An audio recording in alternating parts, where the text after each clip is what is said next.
आज अमरावतीच्या महापौर आणि उपमहापौर पदासाठी महापालिकेची निवडणूक झाली।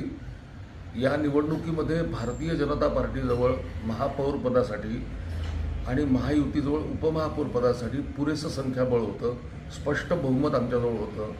सगळे मित्रपक्ष आमच्यासोबत आले होते। पण महापौर निवडणुकीमध्ये MIMच्या एक सदस्य मीरा कांबळे यांनी वेळेवर हात वर केला आणि महापौरासाठी आपलं मतदान केलं। यामुळे वातावरण असं झालं की सगळीकडे बातम्या यायला लागल्या की MIM आणि भाजप यांची हात मिळवणी झालेली आहे। पण वस्तुस्थिती अशी आहे की भारतीय जनता पार्टीने MIMच्या कुठल्याही सदस्याशी संपर्क केलेला नाही। आम्हाला MIMचं मत नको, आमचा पराभव झाला तरी चालेल, आम्हाला ते मत नको। आता त्यांनी मत का दिलं हा त्यांचा प्रश्न आहे। त्यामुळे MIMशी आम्ही कोणीही संपर्क केलेला नाही।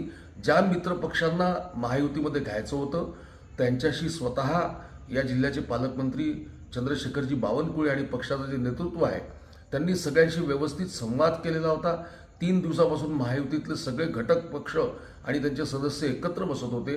आज वेळेवर महायुतीमध्ये सगळं वातावरण छान असताना एका MIMच्या सदस्यांनी हात वर करून मतदान दिलं। हे मतदान आम्हाला नको होतं।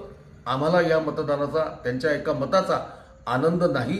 जे कोणी दावा करत असतील की आम्ही त्यांना मत द्यायला लावलं, ते आमचेच आहे, अमुका ढमुका, ते त्यांना लखलाभ।